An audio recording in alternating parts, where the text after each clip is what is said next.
نماز کی فضیلت کے بیان میں حضرت عبداللہ بن عمر رضی اللہ تعالیٰ عنہ نے نبی کریم صلی اللہ علیہ وسلم کا ارشاد نقل کرتے ہیں کہ اسلام کی بنیاد 5 ستونوں پر ہے۔ سب سے اول لا الہ الا اللہ محمد رسول اللہ کی گواہی دینا، یعنی اس بات کا اقرار کرنا کہ اللہ کے سوا کوئی معبود نہیں اور محمد صلی اللہ علیہ وسلم اس کے بندے اور رسول ہیں۔ اس کے بعد نماز کا قائم کرنا، زکوٰۃ ادا کرنا، حج کرنا، رمضان المبارک کے روزے رکھنا۔ یہ پانچوں چیزیں ایمان کے بڑے اصول اور اہم ارکان ہیں۔ نبی کریم صلی اللہ علیہ وسلم نے اس پاک حدیث میں بطور مثال کے اسلام کو ایک خیمے کے ساتھ تشبیہ دی ہے جو 5 ستونوں پر قائم ہوتا ہے۔ پس کلمہ شہادت خیمے کے درمیانی لکڑی کی طرح ہیں اور بقیہ چاروں ارکان بمنزلہ ان 4 ستونوں کے ہیں جو چاروں کونوں پر ہوں۔ اگر درمیانی لکڑی نہ ہو تو خیمہ کھڑا ہو ہی نہیں سکتا، اور اگر یہ لکڑی موجود ہو اور چاروں طرف کے کونوں میں کوئی سی لکڑی نہ ہو تو خیمہ تو قائم ہو جائے گا، لیکن جون سی کونے کی لکڑی نہیں ہوگی وہ جانب ناقص اور گری ہوئی ہوگی۔ اس پاک حدیث کے بعد اب ہم لوگوں کو اپنی حالت پر خود ہی غور کر لینا چاہیے کہ اسلام کے اس خیمے کو ہم نے کس درجے تک قائم کر رکھا ہے، اور اسلام کا کون سا رکن ایسا ہے جس کو ہم نے پوری طور پر سنبھال رکھا ہے۔ اسلام کے یہ پانچوں ارکان نہایت اہم ہیں، حتیٰ کہ اسلام کی بنیاد انہی کو قرار دیا گیا، اور ایک مسلمان کے لیے بحیثیت مسلمان ہونے کے ان سب کا اہتمام نہایت ضروری ہے۔ مگر ایمان کے بعد سب سے اہم چیز نماز ہے۔ حضرت عبداللہ بن مسعود رضی اللہ عنہ کہتے ہیں کہ میں نے حضور صلی اللہ علیہ وسلم سے دریافت کیا کہ اللہ تعالیٰ شانہ کے یہاں سب سے زیادہ محبوب عمل کون سا ہے؟ ارشاد فرمایا نماز۔ میں نے عرض کیا اس کے بعد کیا ہے؟ ارشاد فرمایا والدین کے ساتھ حسن سلوک۔ میں نے عرض کیا اس کے بعد کون سا ہے؟ ارشاد فرمایا جہاد۔ ملا علی قاری رحمۃ اللہ فرماتے ہیں کہ اس حدیث میں علماء کے اس قول کی دلیل ہے کہ ایمان کے بعد سب سے مقدم نماز ہے۔ اس کی تائید اس حدیث صحیح سے بھی ہوتی ہے جس میں ارشاد ہے، یعنی بہترین عمل جو اللہ تعالیٰ نے بندوں کے لیے مقرر فرمایا ہے وہ نماز ہے۔ حدیث میں کثرت سے یہ مضمون صاف اور صحیح حدیثوں میں نقل کیا گیا ہے کہ تمہارے سب اعمال میں سب سے بہتر عمل نماز ہے۔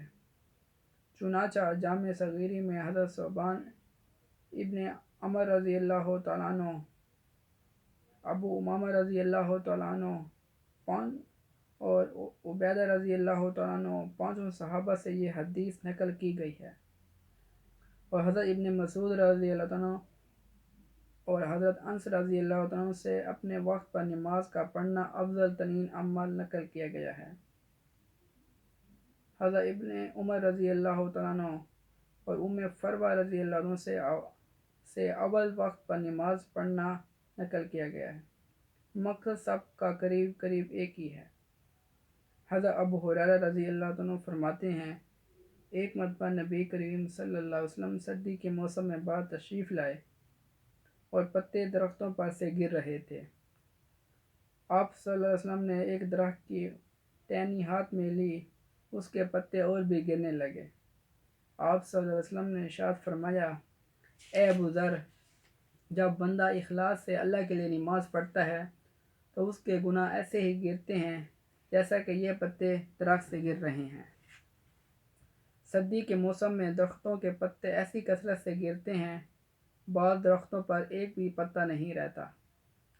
نبی کریم صلی اللہ علیہ وسلم کا پاک ارشاد ہے کہ اخلاص سے نماز پڑھنے کا اثر بھی یہی ہے کہ اس سے سارے گناہ معاف ہو جاتے ہیں، ایک بھی نہیں رہتا۔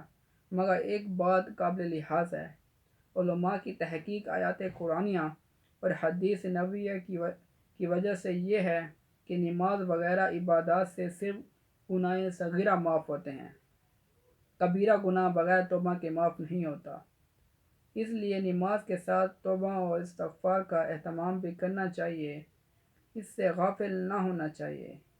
البتہ حق تعالی شانہ اپنے فضل سے کسی کے گناہ کبیرہ بھی معاف فرما دے تو دوسری بات ہے۔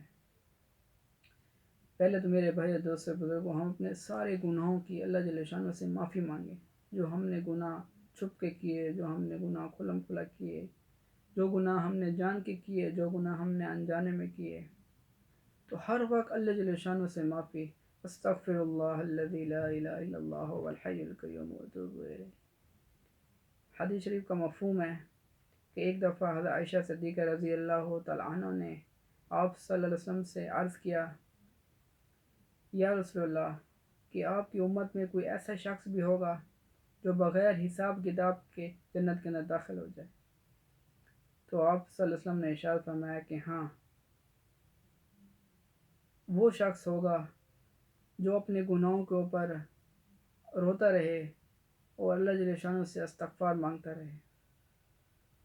تو میرے بھائی دوستوں بزرگوں، ہم ہر وقت اللہ جل شانہ سے معافی مانگیں، ہاں، استغفار کی کثرت کریں۔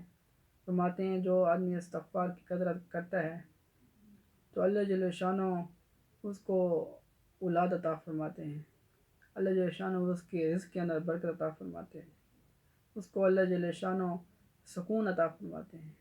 آج ہر انسان سکون کی تلاش میں ہے، ہر انسان سکون مانگتا ہے، لیکن سکون اللہ جل شانہ نے اپنے دین کے اوپر رکھا ہے کہ جو دین کے اوپر چلے گا، مجھے یاد کرے گا، میرا ذکر کرے گا، تو اس کو سکون ملے۔ آج ہم دنیا کی چیزوں میں سکون ڈھونڈتے ہیں، کوئی گاڑیوں میں ڈھونڈ رہا ہے، کوئی بنگلوں میں ڈھونڈ رہا ہے، کوئی پیسوں میں ڈھونڈ رہا ہے۔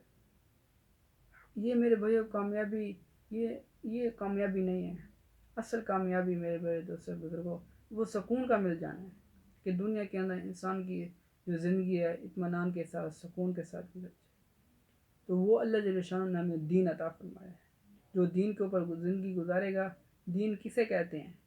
یہ دین کوئی پہاڑ کا نام نہیں ہے، یہ اللہ جل شانہ کے احکامات ہیں کہ ہم ہر جو عمل کر رہے ہیں اس میں پہلے اپنے آپ کو دیکھیں کہ یہ اس عمل میں اللہ کا حکم اور آپ سب کا طریقہ کیا ہے، اس کے مطابق ہم کھانا کھا رہے ہیں تو کھانے سے پہلے تھوڑی دیر ہم رک جائیں، ہم دیکھیں کہ اس وقت اللہ کا کیا حکم ہے اور آپ سب کا کیا طریقہ ہے، وہ ہمارا کھانا ہماری عبادت بن جائے گی۔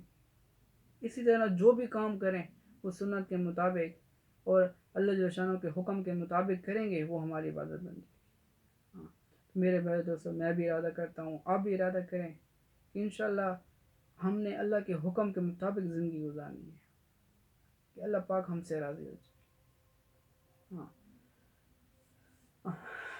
صلی اللہ تعالی علی خیر خلقہ محمد۔ ربنا ظلمنا انفسنا وان لم تغفر لنا وترحمنا لنكن من الخاسرين۔ ربنا آتنا في الدنيا حسنة وفي الآخرة حسنة وقنا عذاب النار۔ اللهم اغفر لي وللمؤمنين والمؤمنات والمسلمين والمسلمات، لا إله إلا أنت سبحانك إني كنت من الظالمين، لا إله إلا أنت سبحانك إني كنت من الظالمين۔ استغفر الله استغفر الله استغفر الله۔ صلی اللہ تعالی علی خیر خلقہ محمد اجمعین۔